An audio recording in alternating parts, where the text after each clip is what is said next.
안녕하세요. 예상치 못한 불행을 마주했을 때라는 주제로 강연을 하게 된 양예진이라고 합니다. 제가 사실 강연 주제 설정에 있어서 굉장히 많은 고민을 했는데요. 그러던 중 문득 제가 레뮤즈에 들어오기 위해서 받았던 질문 중에 한 가지가 생각이 났습니다. 그건 바로 나에게 강연이란 이라는 질문이었는데요. 저는 이 질문에 대해서 정체성이라고 답했던 기억이 나요. 같은 주제더라도 개인의 성격이나 특성에 따라서 수백 가지, 수만 가지 이야기가 나올 수 있다고 생각하기 때문에 나에게 강연이란 이라는 주제에 대해서 저는 정체성이라고 답했던 기억이 있어요. 그러면은 내 강연의 정체성을 어떻게 반영할 수 있을까 하다가 그럼 내가 겪었던 일 중에서 가장 의미 있었던 일 혹은 나에게 영향을 줬던 일을 한번 오늘 여러분께 소개해보고자 합니다. 그럼 이제 본격적으로 제 이야기를 시작할 건데요. 이거는 제 인생 그래프입니다. 보시면 저는 일단 2001년도 1월에 태어났어요. 태어나서 일단 쭉 평탄한 그래프를 유지하다가 2019년도 6월에 갑자기 뚝 떨어지는 모양새를 보입니다.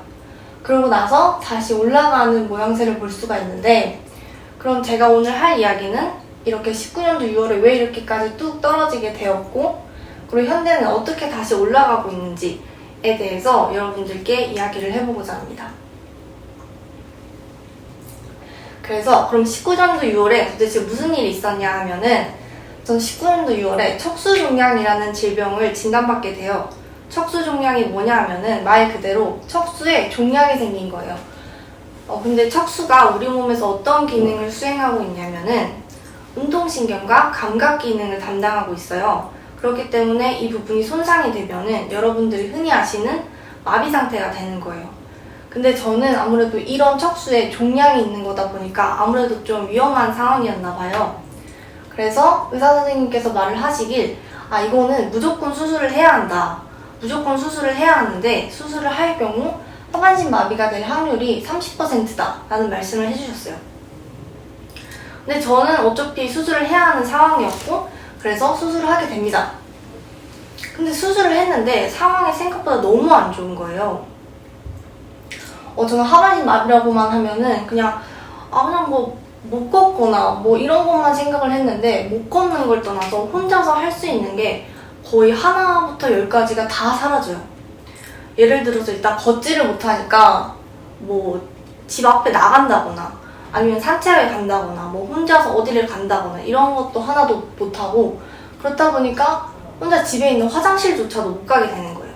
그리고 저는 배꼽 밑으로 마비였는데 그렇다 보니까 허리 힘이 없어요. 그러면은 이제 혼자서 앉아있지를 이렇게 꼿꼿하게 앉아있지를 못하겠는 거예요.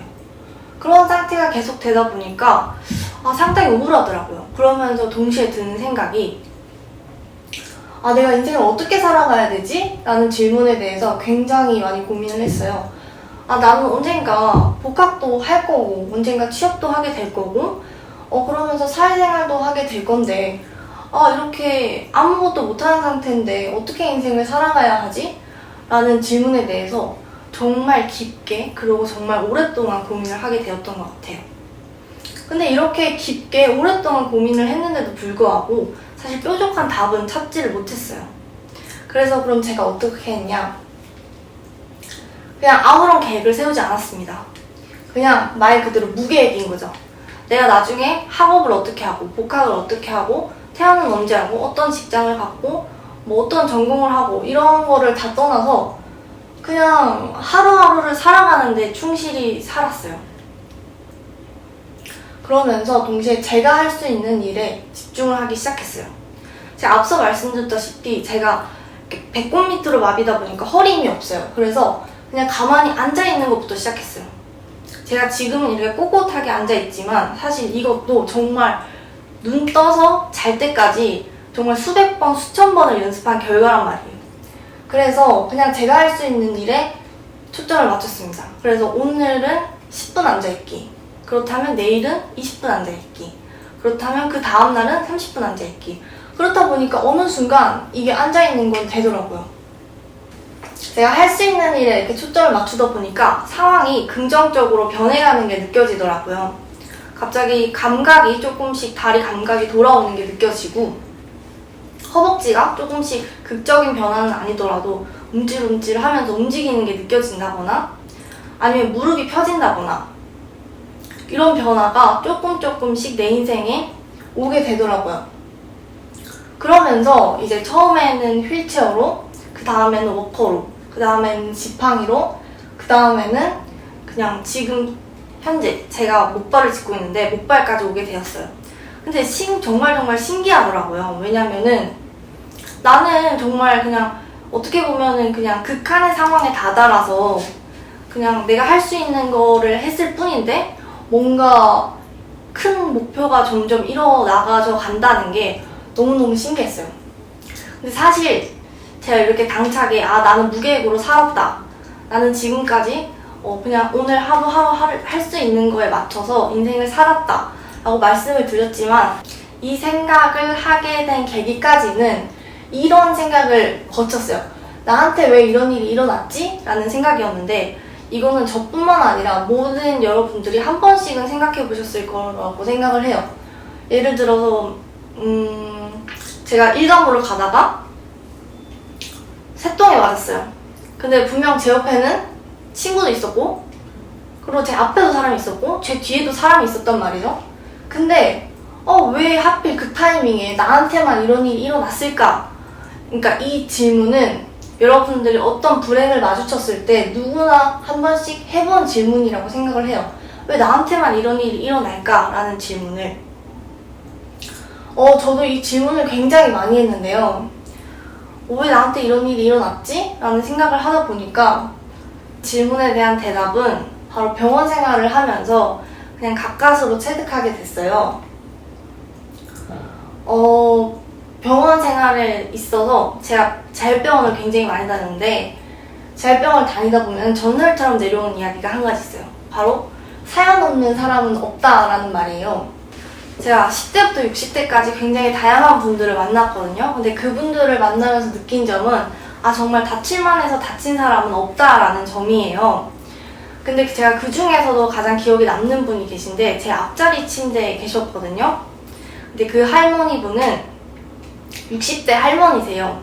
근데 목이 부러지셔서 경추를 다치신 거고 그래서 사지마비신 건데 사지마비면 팔과 다리를 모두 못 쓰시는 상태예요. 근데 그분이 굉장히 좋으신 분이거든요. 아침에 일어나면은 저한테 잘 잤냐, 오늘도 좋은 하루 보내라 이런 식으로 말을 해주실 정도로 정말 배울 점도 많고 정말 닮고 싶다라고 느끼는 분이셨는데 그분이 다치신 걸 보면서 어쩌면은 내가 이렇게 다친 게 내 탓이 아니겠구나 라는 생각을 했어요. 왜냐면은 제가 그분을 보면서 와 정말 이런 사람이 다치다니 정말 신이란 없을 수도 있겠다라는 생각을 했거든요. 근데 그런 분을 보면서 저도 약간 그럼 내가 이렇게 다친 게 내 탓만은 아닐 수도 있겠다라는 생각을 했어요. 그래서 제가 오늘 여러분들께 드리고 싶은 말은 어떤 불행한 상황이 닥쳤을 때 그거는 여러분의 탓이 아니라는 거예요. 어쩔 수 없이 일어나야만 하는 일이었고 어쩔 수 없는 사고였기 때문에 뭔가 여러분들이 불행한 일이 언젠가 오게 된다면 그건 여러분의 탓이 아니라는 말을 드리고 싶어요. 그렇기 때문에 그리고 여러분의 탓이 아니기 때문에 약간 뭔가 불행한 일이 일어났을 때 자기 흉미나 이런 것보다는 그냥 무게일이라도 좋으니까 여러분들 하루하루를 열심히 사셨으면 좋겠어요. 사실 이런 말이 있잖아요. 이번 생은 망했다 라는 말이 있는데 사실 우리의 삶은 모두가 망했어요. 사실 건물주의 딸과 아들로 태어나지 않는 이상 우리의 생은 일단 그렇게 좋은 것만은 아니라는 거를 가정하고 살기 때문에 그냥 여러분들이 뭔가 불행한 일이 닥쳤을 때 뭔가 자신의 신세를 한탄하고 자기 연민에 빠지기보다는 그냥 무게일이라도 좋으니까 하루하루를 열심히 살아가는 자세를 가지셨으면 좋겠다라는 말을 드리고 싶습니다. 이상으로 강연을 마치도록 하겠습니다.